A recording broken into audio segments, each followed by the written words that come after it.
Welcome to my blog videos my channel.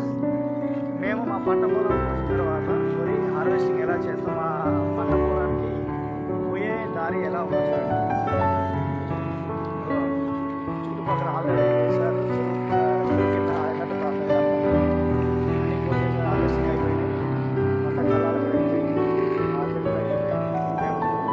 లేట్గా పెట్టడం వల్ల మా మామ వాళ్ళ ల్యాండ్కి వెళ్తున్నాం.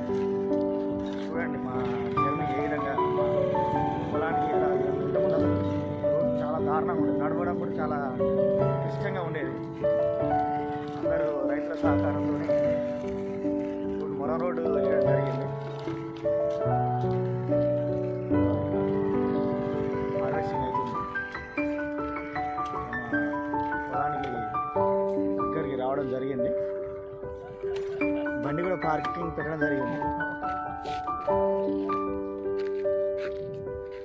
ఇక్కడ పశువులని బర్రెలని ఎట్లా కట్టేసి చూడండి.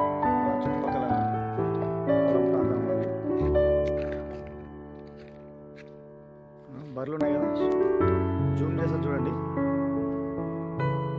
విలేజ్ నేపథ్యంలో పశువులని పెంపకాన్ని డెవలప్ చేసేవాళ్ళు ఇట్లా తుంగతోని లోకల్ ఏరియా దొరికే తుంగ అంటే ఇలాంటి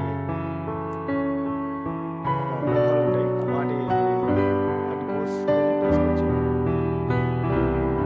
నాటి కొమ్మలు ప్లస్ ఇవి తుంగలు వేసి కడీల మీద వేసేసి కర్రలు పెట్టేసి అన్నీ అసలు వర్షం వాటర్ కింద రాకుండా ఉంటుంది. కమ్మలు వేసి చాలా బాగా చేస్తారు. వాటి కింద పశువులకి వాన నుండి ఎండ నుండి రక్షణ వచ్చే విధంగా చేస్తారు. సో ఈ విధంగా ఉంటుంది. వీటిని గుడిసెలు అని అంటారు. ఇది మామూలుగా గ్రామీణ నేపథ్యంలో ఉన్న వాళ్ళకి చాలామందికి తెలిసి ఉంటుంది. అది ఇలా ఉంటుంది ఫ్రెండ్స్. మా స్వచ్ఛమైన పల్లెటూర్లలో మా యొక్క ఆలోచనలు, జీవన విధానాలు వెరైటీగా ఉంటాయి, ఇంట్రెస్ట్గా ఉంటాయి. తుంగ అని చెప్పా కదా, ఇది ఈ మొక్కను తుంగ చెట్టు ఉంటుంది. ఇంకా చూడండి, బర్రెలు పశువులన్నీ వాటర్ తాగంత ఇబ్బంది కావడం వల్ల వాటర్ ఎట్లా చేస్తుంది, వాటర్ కలర్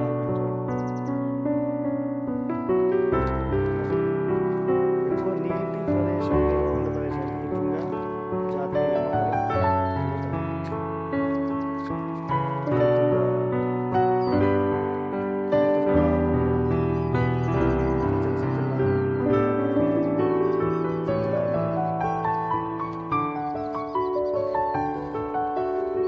చెట్లు కూడా ఉంటాయి ఈ మడుగులలో.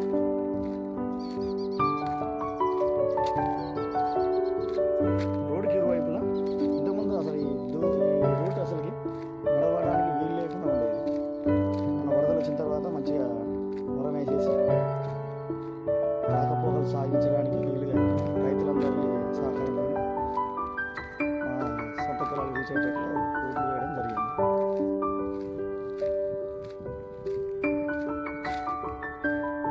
ఓకేనా ఫ్రెండ్స్, నేను అడవి ప్రదేశానికి వచ్చాను, మా పంట పొలాల దగ్గరికి. ఇంకో 1 more వీడియో కూడా చేయబోతాను.